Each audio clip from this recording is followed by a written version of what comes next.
most of our families in Puerto Rico. I have grandparents, cousins, aunts, everything. My whole family's in Puerto Rico. It's a beautiful island full of loving people. It has a soul and a spirit all of its own. And we're Americans. If this makes it to Puerto Rico, we're pulling for you guys. We love you guys. Like I said, not trying to be the big softy here, but again, it hurts. You can't hide it. It is what it is, but we're pulling for you. Y la familia te quiero. Love you guys. Many of us here in the Midlands have loved ones struggling to survive in Puerto Rico. And as we hear these stories, it's important to remember that we're all Americans and we're all one. Tonight, before each commercial break, we'll hear from others trying to connect with friends and family on the island. Good evening and thanks for being with us. I'm Chuck Ringwald in for J.R. Barry. 150 engineer soldiers from the South Carolina Army National Guard will soon leave for Puerto Rico. Governor Henry McMaster issued an executive order authorizing the effort. The soldiers are assigned to the 122nd Engineer Battalion headquartered in Edgefield and the 178th Engineer Battalion headquartered in Rock Hill. This video was recorded back in 2015 and shows those battalions repairing a portion of Boiling Springs Road right here in Lexington County in the days after the historic flood. While in Puerto Rico, they may be doing similar work. In a statement, Governor McMaster said, "The people of Puerto Rico have had our thoughts and prayers throughout this devastating and trying time. And now they will have the dedicated men and women of South Carolina's Army National Guard working side by side with them to restore their home and get them back on their feet." Peggy and I ask that all South Carolinians join us in praying for our men and women in uniform and for the people of Puerto Rico.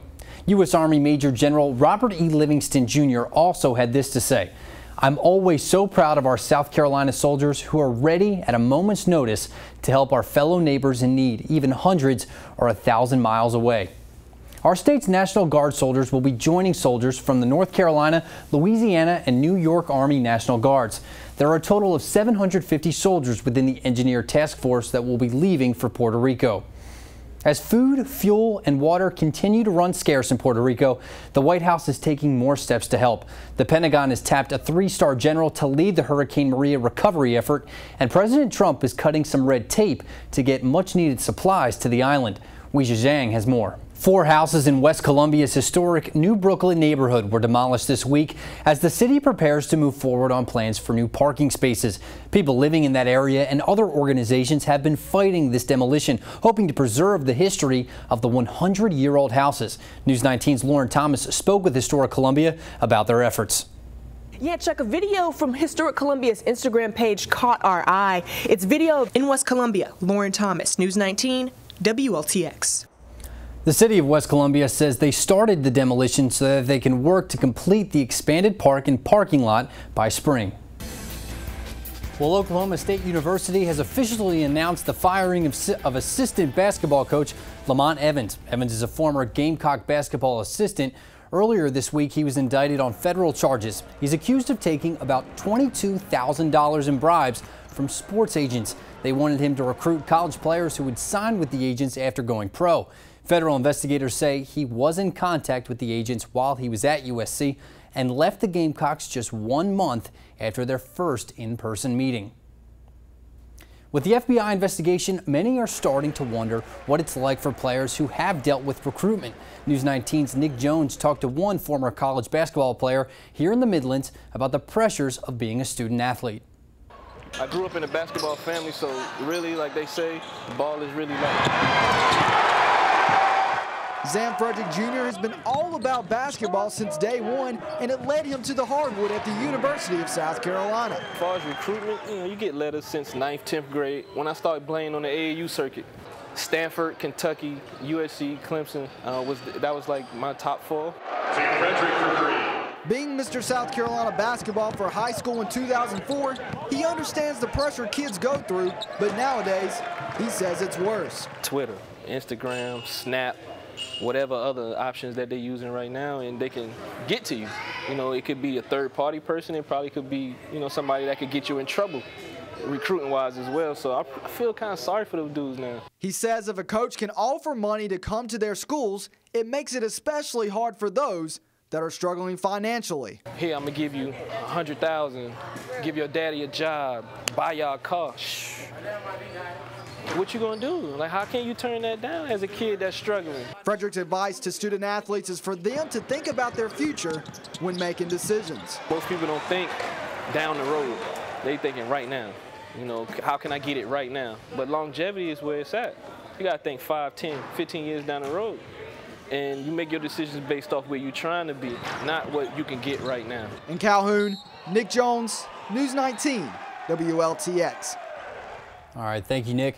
The Office of Regulatory Staff wants the Public Service Commission to stop SCE&G's rate hikes. If the General Assembly decides the Base Load Review Act is unconstitutional, they also want the utility to credit or refund all of the revised rate collections. The commission said a decision this big is going to need to be looked at very carefully. They also filed a motion appointing a hearing officer to hear out both SCE&G and the ORS. Tom Clements with Friends of the Earth and Sierra Club has been following this for years and opposed the rate increases from the beginning. We weren't listened to for 9 years. We warned about the cost overruns, schedule delays, and construction problems. And there were other members of the public there as well. But we were discounted all the way up until this year. And I think it would have been prudent if the regulators, Office of Regulatory Staff, the Public Service Commission had paid attention to what we were saying and paid more attention to what was going on at the project and not just listen to SCE&G. So I'm glad that it's all coming out now. The hearing officer will schedule briefing and oral arguments with the Office of Regulatory Staff and SCE&G. This meeting comes just days after Santee Cooper and SCE&G announced that they are selling their portions of the $2.2 billion Toshiba settlement. Citibank will pay both utility companies immediately. Out of this settlement, Santee Cooper receives nearly $831 million and SCE&G receives just over $1 billion.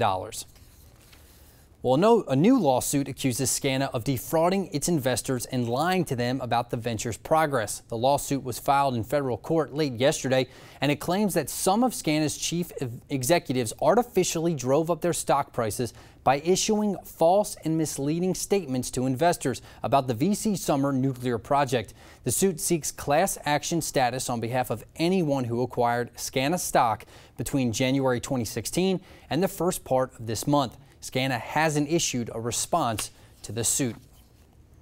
And don't go anywhere. When we come back, Chief Meteorologist Jim Gandy takes a look at your full forecast. I mean, the situation right now is very hard, okay? Same thing I heard from my brothers. I got 2 brothers. I got my grandma, 100 years old.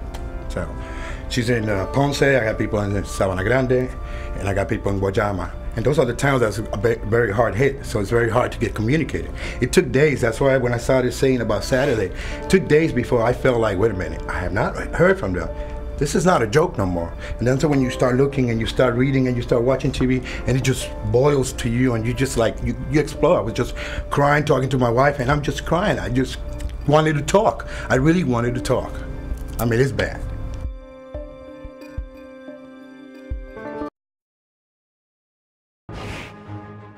Nearly 54 years since the president was assassinated, and tonight some 2,800 secret documents finally released, but others remain blocked, fueling even more conspiracy theories. About 50 hot meals served in hopes of curbing child hunger.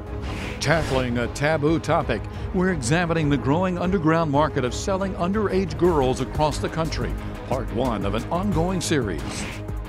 Claims of understaffing, lack of security, and now allegations of a 3rd child sexually assaulted at a city-run park. Why 2 fired City of Columbia employees are suing the city.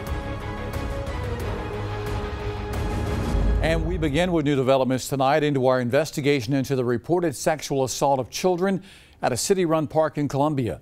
Lawsuits filed from 2 fired employees with the City of Columbia Parks and Recreation Department claim their names and reputation were slandered following an investigation into a teenage boy sexually assaulting 2 different children at Lorick Park this past summer. As News 19's Lauren Thomas reports, these new lawsuits allege a 3rd sexual assault took place last year by the same teenager. Reporting in Columbia, Lauren Thomas, News 19, WLTX. Lauren, thank you. A student at Lakewood High School in Sumter has been arrested and charged with showing nude pictures of other students at the school. Few details have been released tonight, but we do know the teenager has been identified as 17-year-old Dalton Alexander. Investigators say the pictures were on his cell phone, and as of tonight, we don't know how the pictures were obtained or how many students were involved. A Columbia man's been sentenced for several charges, including sex trafficking. 36-year-old Alshura Frazier got 35 years in prison. According to court documents, Frazier convinced a minor to leave her family and meet him in Myrtle Beach some 2 years ago. The victim was 16 years old at the time and began working as a prostitute for Frazier. The records go on to say she was moved back and forth from North and South Carolina for prostitution. Now, unfortunately, stories like this happen far too often. According to the FBI, sex trafficking is the world's fastest growing organized crime and third largest criminal venture in the world. Up to 300,000 American kids are at risk of being involved in sex trafficking in the U.S. each year. Tonight, we want to tackle a problem that not many people want to talk about. In fact, some may act as if it doesn't exist. Sex trafficking. It's a real problem. Girls being exploited across the country. The only way to solve it is to understand it. From Dallas, Texas, the flash, apparently official. President Kennedy died at 1 p.m. Central Standard Time, 2 o'clock Eastern Standard Time. November 22nd, 1963, Walter Cronkite announcing to the world that President Kennedy was dead. In 1992, Congress enacted a law setting a date 25 years in the future for the release of files relating to his assassination. Well, that deadline was today, and while nearly 2,900 documents were released tonight, hundreds more remain secret for now, subject to national review. The reason given: national security concerns, and the move will no doubt fuel more conspiracy theories on the president's murder. Here's Seth Lemon tonight. Well, imagine going to school and trying to learn on an empty stomach. That is all too common in schools across the country. So to increase awareness about child hunger, this is In Child Hunger Week in South Carolina. News 19's Kayla Bennett tells us more. The need is great. A lot of kids don't give an opportunity to get an extra meal throughout the day. Imagine not having anything to eat after noon. Lunch is the last meal that they have throughout the day. For some children, that is their reality. Folks are digging into their pockets. Sometimes it's hard to provide that meal or that snack. So local after-school programs are helping to relieve the burden for those families. Sweet potato souffle, green beans, baked chicken with barbecue sauce. One of those programs is the Boys and Girls Club of the Midlands. All the kids come in and get an actual hot meal every day. And on Thursday, the Department of Social Services recognized the center for helping to curb child hunger. Why not us shine a spotlight on programs? Because we cannot do better academically if kids are going to bed hungry. Ashley Page with End Child Hunger SC says when children go hungry, they can't focus, which affects their success at school and other areas of their life. Thank you. I think that it's privileged because some people don't have food to get every single day. The Boys and Girls Club and End Child Hunger SC are working to erase that stigma and ensure no one goes hungry. I will not stop doing what I do until there are 0 kids in South Carolina going hungry. In Columbia, Kayla Bennett, News 19, WLTX. You're watching News 19 at 11.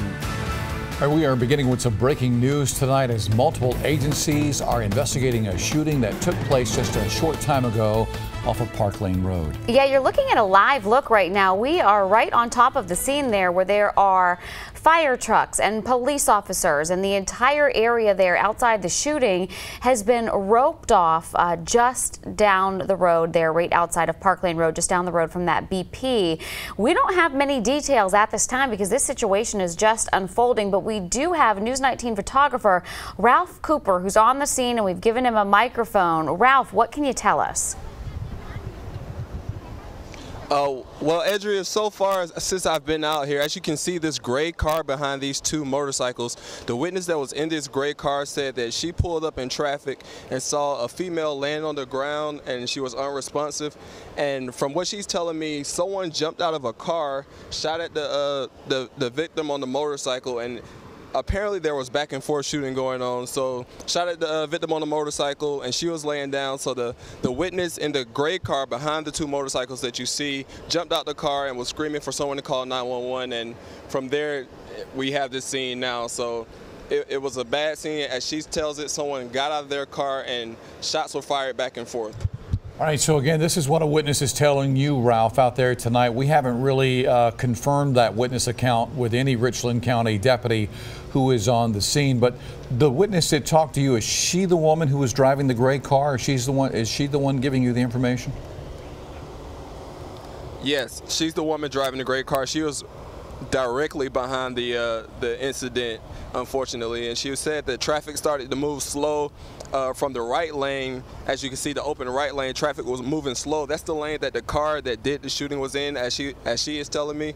So she was wondering why traffic was moving slow, and once she got closer, she could see why, that it was a kind of an altercation going on. You're watching News 19 at 11. As Texas and Louisiana try to recover from one hurricane, the East Coast is bracing for another. Good evening and thanks for joining us on this Labor Day evening. I'm Darcy Strickland. JR and Andrea both have the night off. Preparations are already underway in Puerto Rico as they prepare for strong rains and winds from Hurricane Irma. The storm was upgraded to Category 4 this afternoon with winds in excess of 140 miles per hour. The governor of Puerto Rico declared a state of emergency as they continue to track the storm's path. In Florida, Governor Rick Scott declared a state of emergency for all 67 counties in the state. On Twitter, he urged all Floridians to remain vigilant and stay alert to local weather and news. Although it's too early to tell if South Florida will be hit, some residents aren't taking any chances. At a grocery store, shoppers could be seen filling their carts with water and other needed supplies. I think right now it's a little bit too early to tell, but it's a good time to be prepared. And it's not good for you, it's not good for the stress. You have to do it early as you can, and expect the worst, and if nothing else bad happens, you can have a great party in your backyard after the storm is over. Should a hurricane hit South Florida, officials want residents to have enough food and water to last 3 days for every person in the household. In North Carolina, Red Cross officials are preparing for what Irma could bring their way, but resources are stretched thin after so many responded to Harvey. AJ Janavel has more. About 100 local members of the Red Cross assisted in the rescue efforts after Hurricane Harvey hit. But local Red Cross officials tell me that's all the resources they'll be able to give to the rescue efforts in Texas. We put a hold on sending volunteers from the mid-Atlantic states. Red Cross Regional Executive Officer Barry Porter tells me the Red Cross has not faced the threat of multiple hurricanes hitting the U.S. since 2004. With about 12% of our local Red Cross volunteers 1,000 miles away in Texas, Porter says prepping for what Hurricane Irma may bring becomes more difficult. So now, the Red Cross starts working to get ready for the next possible storm, one much closer to us. Paper towels, toilet paper, these are called cleanup kits. In Fuquay Varina, a warehouse sits stocked with Red Cross emergency supplies, waiting to be deployed. Everyone gets one of these. It's Alan McKinney's job to help get these supplies where they need to go. McKinney tells me a lot of the local Red Cross supplies, like manpower and vehicles, were deployed to Texas. But he says handling emergency situations is what the Red Cross does every day, not just during hurricane season. You know, if we get hit, are we ready for what it could bring? Monday we start the planning effort for being hit, yes. So we will be ready. That was AJ Janavel reporting. This is video of a plane flying into Hurricane Irma. With all of this preparation underway, it's important to remember we still don't know the exact path of the storm.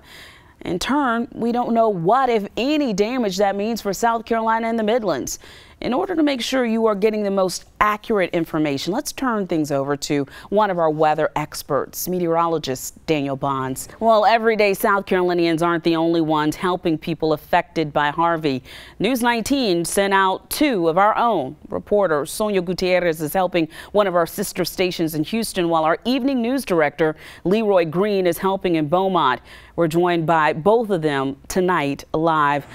Sonia, Leroy, good to see both of you. Thank you so much for the hard work that you've put in while you've been there. We'll start with you, Sonia. Talk to me a little bit about what you've seen since you've been in Houston. All right, Sonia, it sounds like you're being rushed away from wherever you are, so we're going to let you get out of there and get back to work. And so we're going to travel from Houston and head over to Beaumont, and that's where Leroy is this evening. Leroy, lots of our viewers don't get to see you because you do all of your work behind the scenes for us. But while you're down there in Texas, you've had the opportunity to get out there on the streets and act even as a photographer. You spend a lot of time in the studio directing, but what have you seen on the streets?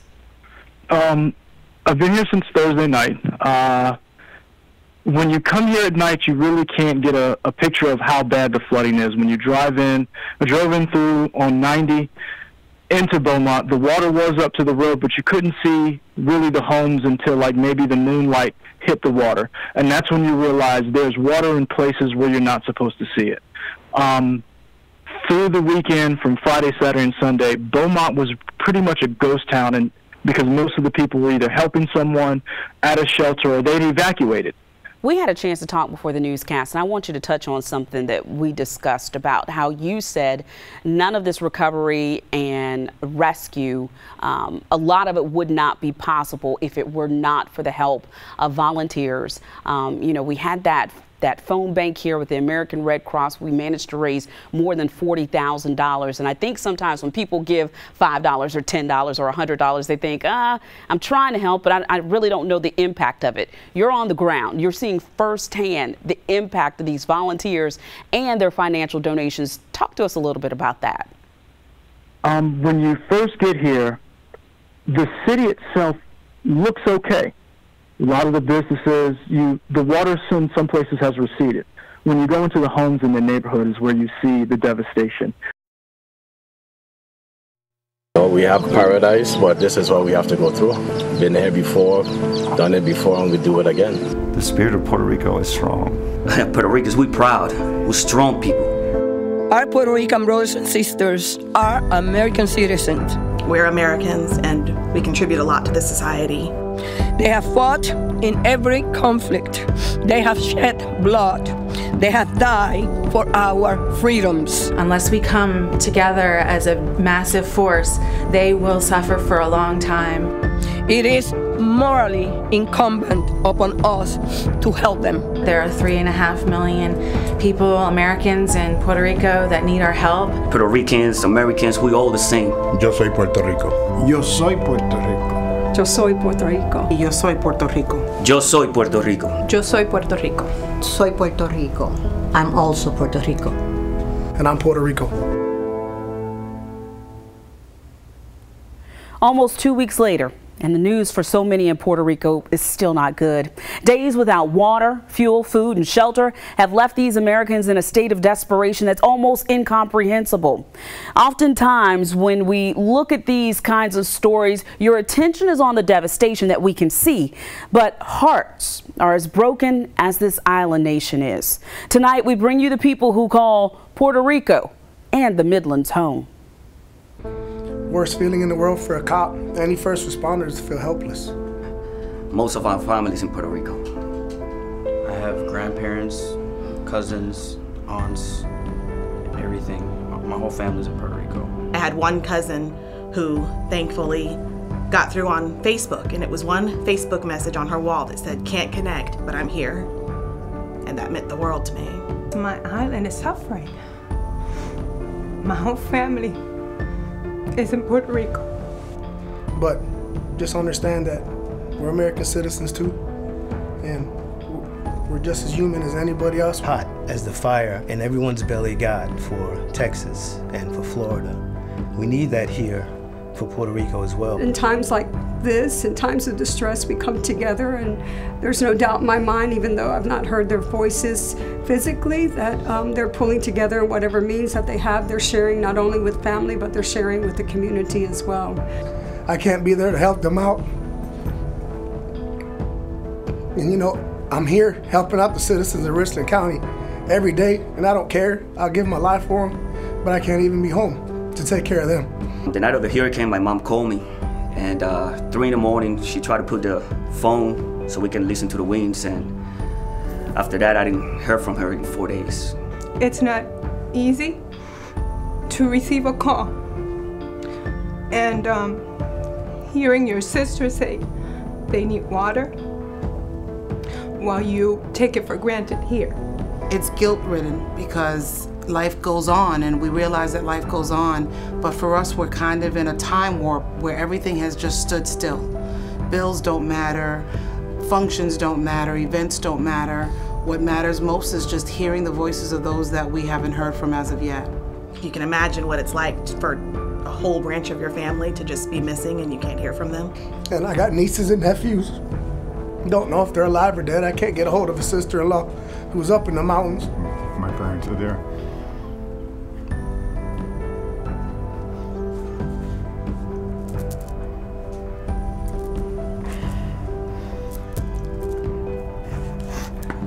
I haven't heard. People have seen them in the town, and they told me, don't go yet, because you're not gonna get to your town. It's an hour and a half away from San Juan, where the MAC flight is. But be sure, between the 7th and the 10th, I will be there. My job is to get them out, and then go back help the Puerto Rican people. If this message reaches Puerto Rico that we love you, we're here. Like I said, not trying to be the big softy here, but again, it hurts. You can't hide it. It is what it is, but we're pulling for you. Y la familia te quiero. Love you guys. Tengan fe. Manténgase unidos. Es tiempo de ser los patriotas que somos. Yo soy Puerto Rico. Que sigan pa'lante. No desmayen. Help is on the way.